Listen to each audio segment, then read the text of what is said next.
ಕಾಂಗ್ರೆಸ್ ಸರ್ಕಾರಕ್ಕೆ, ಬಿಟ್ಟಿ ಬಾಜಿಗಳ ಹೆಸರು ಹೇಳಿ ಕಾಂಗ್ರೆಸ್ ಸರ್ಕಾರಕ್ಕೆ, ಬಿಟ್ಟಿ ಬಾಜಿಗಳ ಹೆಸರು ಹೇಳಿ ಭ್ರಷ್ಟಾಚಾರ ಮಾಡುತ್ತಿರುವ, ಬಿಟ್ಟಿ ಬಾಜಿಗಳ ಹೆಸರುಗಳನ್ನು ಹೇಳಿ ಲೂಟಿ ಹೊಡೆಯುತ್ತಿರುವ ಕಾಂಗ್ರೆಸ್ ಸರ್ಕಾರಕ್ಕೆ, ಬಡವರ ಹಣ ಹೊಡೆಯುತ್ತಿರುವ ಕಾಂಗ್ರೆಸ್ ಸರ್ಕಾರಕ್ಕೆ, 11,500 ಕೋಟಿ ರೂಪಾಯಿ ಭ್ರಷ್ಟಾಚಾರ ಮಾಡುತ್ತಿರುವ ಕಾಂಗ್ರೆಸ್ ಸರ್ಕಾರಕ್ಕೆ, 11,500 ಕೋಟಿ ರೂಪಾಯಿ ದುರ್ಬಳಕೆ ಮಾಡಿಕೊಳ್ಳುತ್ತಿರುವ ಕಾಂಗ್ರೆಸ್ ಸರ್ಕಾರಕ್ಕೆ, ಪರಿಶಿಷ್ಟ ಜಾತಿ ಪರಿಶಿಷ್ಟ ಬಿಟ್ಟಿ ಬಾಜಿಗಳ ಹೆಸರುಗಳನ್ನು ಹೇಳಿ ಭ್ರಷ್ಟಾಚಾರ ಮಾಡುತ್ತಿರುವ ಕಾಂಗ್ರೆಸ್ ಸರ್ಕಾರಕ್ಕೆ,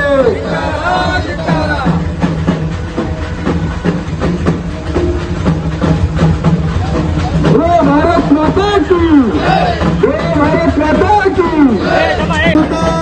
पक्षಕ್ಕೆ ಭಾರತ್ ಮಾತಾ ಕೆ, ಬಡವರ ಹಣ ಹೊಡೆಯುತ್ತಿರುವ ಕಾಂಗ್ರೆಸ್ ಸರ್ಕಾರಕ್ಕೆ, ಬಡವರ ಹಣ ಹೊಡೆಯುತ್ತಿರುವ ಕಾಂಗ್ರೆಸ್ ಸರ್ಕಾರಕ್ಕೆ,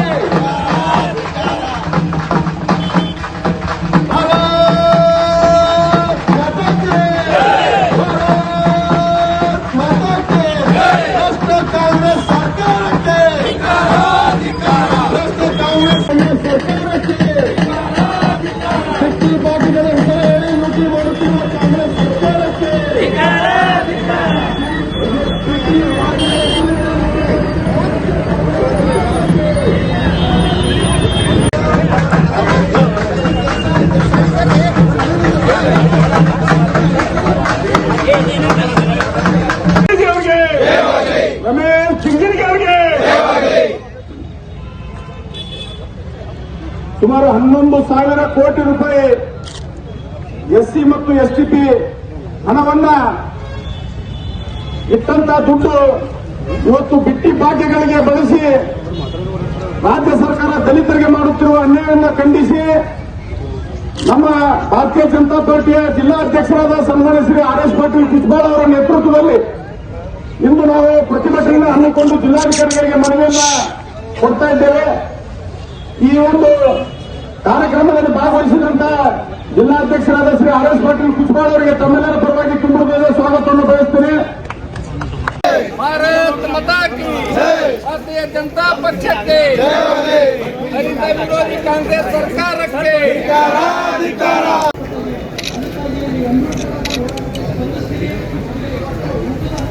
ದಲಿತರ ಅಭಿವೃದ್ಧಿಗಾಗಿ ದಲಿತರ ಕಲ್ಯಾಣಕ್ಕಾಗಿ ಮೀಸಲಿಟ್ಟಿರ್ತಕ್ಕಂಥ SCP TSP ಯೋಜನೆ ಹಣ ಸುಮಾರು 11,126 ಕೋಟಿ ರೂಪಾಯಿ ಹಣವನ್ನ ಹಿಂಪಡೆದು ತಾವು ಕೊಟ್ಟಿರ್ತಕ್ಕಂಥ ಗ್ಯಾರಂಟಿ ಆಶ್ವಾಸನೆಗಳಿಗೋಸ್ಕರ ಹಣವನ್ನ ಉಪಯೋಗ ಮಾಡಿಕೊಂಡು ಇಡೀ ದಲಿತ ಸಮುದಾಯಕ್ಕೆ ಅನ್ಯಾಯ ಮಾಡಿರ್ತಕ್ಕಂಥ ಕಾಂಗ್ರೆಸ್ನ ಸರ್ಕಾರ, ಸಿದ್ದರಾಮಯ್ಯನವರ ಸರ್ಕಾರದ ನೀತಿಯನ್ನ ವಿರೋಧಿಸಿ ಇವತ್ತು ಭಾರತೀಯ ಜನತಾ ಪಕ್ಷದ ನೇತೃತ್ವದಲ್ಲಿ ಬೃಹತ್ ಪ್ರತಿಭಟನೆಯನ್ನ ಇಡೀ ರಾಜ್ಯಾದ್ಯಂತ ನಮ್ಮ ರಾಜ್ಯಾಧ್ಯಕ್ಷ ಆಗಿರ್ತಕ್ಕಂಥ BY ವಿಜೇಂದ್ರಣ್ಣ ಅವರ ಕರೆಯ ಮೇರೆಗೆ ಇವತ್ತು ವಿಜಯಪುರ ನಗರದಲ್ಲಿ ದೊಡ್ಡ ಪ್ರಮಾಣದಲ್ಲಿ ಇವತ್ತು ಪ್ರತಿಭಟನೆ ಹಮ್ಮಿಕೊಂಡು ಸರ್ಕಾರಕ್ಕೆ ಎಚ್ಚರಿಕೆ ಗಂಟೆಯನ್ನ ಇವತ್ತು ಬಾರಿಸ್ತಾ ಇದ್ದೀವಿ.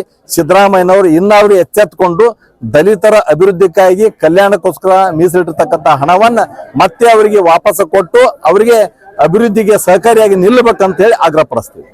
ಇವತ್ತು ಕರ್ನಾಟಕ ರಾಜ್ಯದಲ್ಲಿ ಕಾಂಗ್ರೆಸ್ ಸರ್ಕಾರ ಬಂದು 9 ತಿಂಗಳು ಆದರೂ ಕೂಡ ಈ ಗ್ಯಾರಂಟಿಯಲ್ಲಿ ವಿಶೇಷವಾಗಿ ಬರಗಾಲದ ಸಂದರ್ಭದಲ್ಲಿ ಕೂಡ SC ಮತ್ತು TSP ಅಂತಕ್ಕಂಥ ಹಣ, SCಗೆ ಸಂಬಂಧಪಟ್ಟಂತ ಹಣ 11,500 ಕೋಟಿ ಆ ದುರ್ಬಳಕೆಯನ್ನು ಮಾಡಿಕೊಂಡು SC ಜನಾಂಗಕ್ಕೆ, SC ST ಜನಾಂಗಕ್ಕೆ ಇವತ್ತು ಮೋಸ ಮಾಡ್ತಕ್ಕಂಥ ಸರ್ಕಾರ ಇವತ್ತು ಯಾವುದೇ ಅಭಿವೃದ್ಧಿ ಇಲ್ಲ.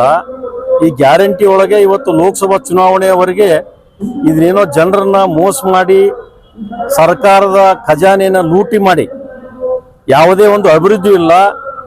ಯಾವುದೇ ಒಂದು ಬರಗಾಲದ ಸಂದರ್ಭದಲ್ಲಿ ಒಬ್ಬ ಯಾವ ಶಾಸಕನು ಕೂಡ ಬಂದು ಕಣ್ಣೀರು ಒರೆಸ್ತಕ್ಕಂಥ ವ್ಯವಸ್ಥೆ ಇಲ್ಲ.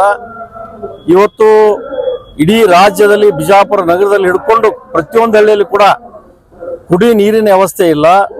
ರೈತರ ಗೋಳು ಯಾವ ಪರಿಸ್ಥಿತಿ ಆಗ್ಯದ ಅಂತಂದ್ರೆ ಈ ಸರ್ಕಾರದ ಖಜಾನೆಯಲ್ಲಿ ಇರ್ತಕ್ಕಂಥ ದುಡ್ಡನ್ನ ಎತ್ತಿ ಹಾಕಿ ಇವತ್ತು ಜನರಿಗೆ ಮೋಸ ಮಾಡ್ತಕ್ಕಂಥ ಕಾಂಗ್ರೆಸ್ ಸರ್ಕಾರ ಇವತ್ತು ಮುಂದಿನ ದಿನಮಾನಗಳಲ್ಲಿ ಲೋಕಸಭಾ ಚುನಾವಣೆ ಸಂದರ್ಭದಲ್ಲಿ ಜನ ತಕ್ಕ ಪಾಠವನ್ನು ಕಲಿಸ್ತಾರೆ ಮತ್ತು ದೇಶದ ಪ್ರಧಾನಿ ನರೇಂದ್ರ ಮೋದಿಜಿಯವರು ಈ 3ನೇ ಬಾರಿ ಮತ್ತು ನಮ್ಮ ದೇಶದ ಪ್ರಧಾನಮಂತ್ರಿ ಆಗ್ತಾರೆ. ರಾಜ್ಯದ ಜನ ದೇಶದ ಜನ ಆಶೀರ್ವಾದ ಮಾಡ್ತಾರೆ ಅಂತಕ್ಕಂಥ ಒಂದು ಆತ್ಮವಿಶ್ವಾಸ ಇದೆ. ಈ ಕಾಂಗ್ರೆಸ್ ಸರ್ಕಾರಕ್ಕೆ ಇವತ್ತು ಭಾರತೀಯ ಜನತಾ ಪಕ್ಷ ನಾವು ಧಿಕ್ಕಾರವನ್ನ ಹಾಕ್ತೀವಿ ಅಂತಕ್ಕಂಥ ಮಾತನ್ನ ಹೇಳಿಕೆ ನಾನು ಬಯಸ್ತೀನಿ. और नए न्यूज़ों के लिए देखते रहिए अपना चैनल TV22 न्यूज़। लाइक करें, शेयर करें, सब्सक्राइब करें और बेल आइकन बटन दबाना ना भूलें।